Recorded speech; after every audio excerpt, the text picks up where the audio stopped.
എജു ഹിന്ദി സ്പോട്ടിലേക്ക് എല്ലാവർക്കും സ്വാഗതം. അപ്പോൾ എൻ്റെ ചാനൽ ആദ്യമായി കാണുന്നവർ എൻ്റെ ചാനൽ സബ്സ്ക്രൈബ് ചെയ്യണം, ഷെയർ ചെയ്യണം, ലൈക്ക് ചെയ്യണം. ഓക്കെ. അപ്പോൾ നമ്മൾ കഴിഞ്ഞ ദിവസം നമ്മുടെ ക്ലാസ്സിൽ നമ്മൾ സ്വരാക്ഷരങ്ങളും അതിൻ്റെ ചിഹ്നങ്ങളും പഠിച്ചിരുന്നു അല്ലേ? അപ്പോൾ ആ ചിഹ്നങ്ങൾ എങ്ങനെ നമുക്ക് വ്യഞ്ജനാക്ഷരങ്ങളുടെ കൂട്ടത്തിൽ എഴുതുക, അതെങ്ങനെ വായിക്കാം എന്ന് ഇന്നത്തെ ക്ലാസ്സിൽ നമുക്ക് നോക്കാം. അപ്പോൾ നമുക്കത് നോക്കിയാലോ? അപ്പോൾ നമ്മൾ ഇന്നലെ സ്വരാക്ഷരങ്ങളുടെ ചിഹ്നങ്ങളെല്ലാം പഠിച്ചു കഴിഞ്ഞാണല്ലേ? അപ്പോൾ നമ്മൾ ആദ്യം ഇനി ഞാൻ ക എന്ന വ്യഞ്ജനാക്ഷരത്തിൻ്റെ കൂടെ ചിഹ്നങ്ങളിടാൻ പോവാണ്. സ്വരാക്ഷരങ്ങളുടെ ചിഹ്നങ്ങളിടാൻ പോവാണ്. ഇതേതാണ്? കായ. ഓക്കെ. നെക്സ്റ്റ് കാ, ആയുടെ ചിഹ്നം കൊണ്ടിട്ടു. കണ്ടോ? ആയുടെ ചിഹ്നം ഇട്ടു. കാ. ഓക്കെ. നെക്സ്റ്റ് കായുടെ കൂടെ ഞാൻ ഈയുടെ സിമ്പിൾ ഇട്ടു. കണ്ടോ? ഈയുടെ സിമ്പിൾ ഇടുന്നത് എങ്ങനെയാണ്? ഈയുടെ സിമ്പിൾ ഇട്ടു. കി. ഓക്കെ. നെക്സ്റ്റ് കായുടെ കൂടെ ഈയുടെ സിമ്പിൾ ഇട്ടപ്പോൾ എന്താ ഇത് വായിക്കുന്നത്? കീ. അടുത്ത കായുടെ കൂടെ ഊവിൻ്റെ സിമ്പിൾ ഇട്ടു. ഊവിൻ്റെ സിമ്പിൾ എങ്ങനെ ഇടുന്നത് കണ്ടോ? കായുടെ കൂടെ ഊവിൻ്റെ സിമ്പിൾ ഇട്ടപ്പോൾ ഇത് വായിക്കുന്നതിനാണ് കു.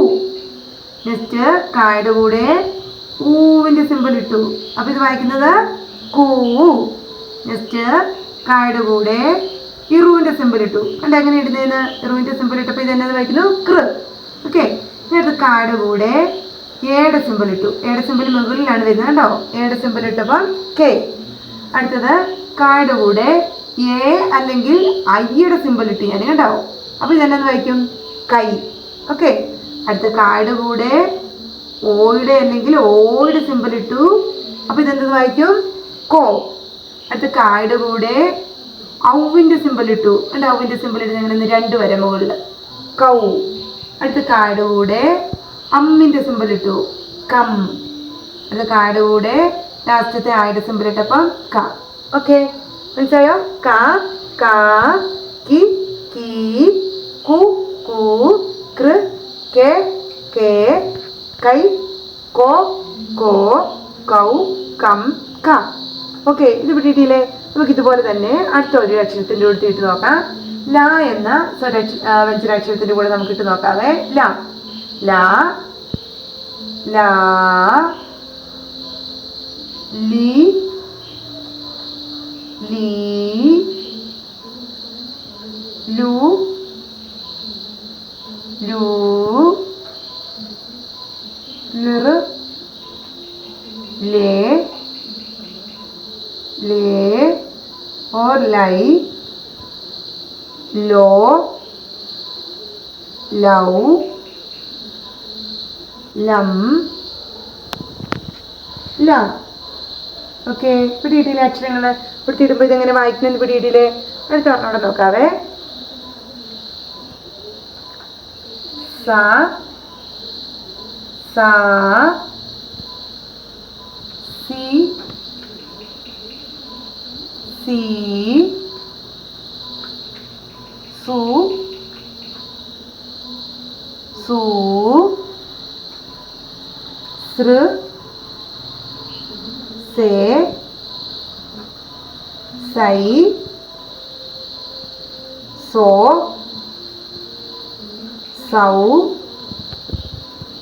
സം, സ. ഓക്കെ. പിടികിട്ടിയോ? അടുത്ത നമുക്ക് നോക്കാം. അടുത്ത അക്ഷരം ജ എന്ന വ്യഞ്ജനാക്ഷരത്തിൻ്റെ കൂടെ നോക്കാവേ. ജ. അപ്പോൾ എല്ലാവരും എൻ്റെ കൂട്ടത്തിൽ ഇത് പറയണം കേട്ടോ. ക്ലാസ് കാണുന്നവരെല്ലാം എൻ്റെ കൂടെ ഇത് പറഞ്ഞ് എഴുതി നോക്കണം, എന്നാലേ പഠിക്കുള്ളൂ കേട്ടോ. ജ, ജാ, ജി, ജി, ജു, ജൂ, ജിർ, ജെ, ജൈ, ജോ,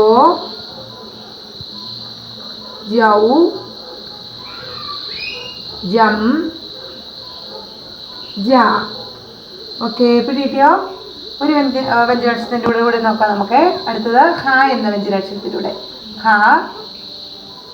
ഹാ, ഹി, ഹീ,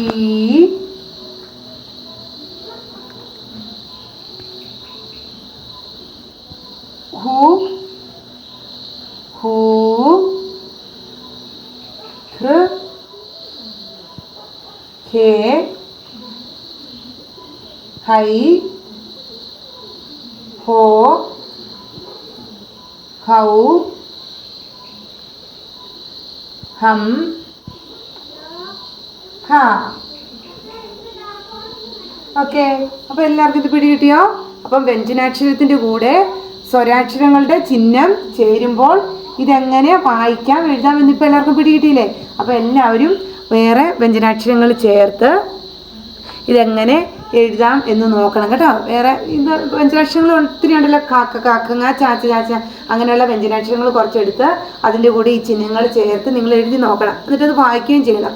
അങ്ങനെ വായിക്കുകയും എഴുതുകയും ചെയ്താൽ നമുക്കത് പെട്ടെന്ന് നമുക്ക് വായിക്കാൻ വേണ്ടി പഠിക്കാൻ സാധിക്കും. ഓക്കെ, അപ്പോൾ എല്ലാവരും ഇത് ചെയ്ത് നോക്കണം. എൻ്റെ വീഡിയോ കാണുന്നവർ ലൈക്ക് ചെയ്യുക, ഷെയർ ചെയ്യുക, ചാനൽ സബ്സ്ക്രൈബ് ചെയ്യുക. Okay, thank you.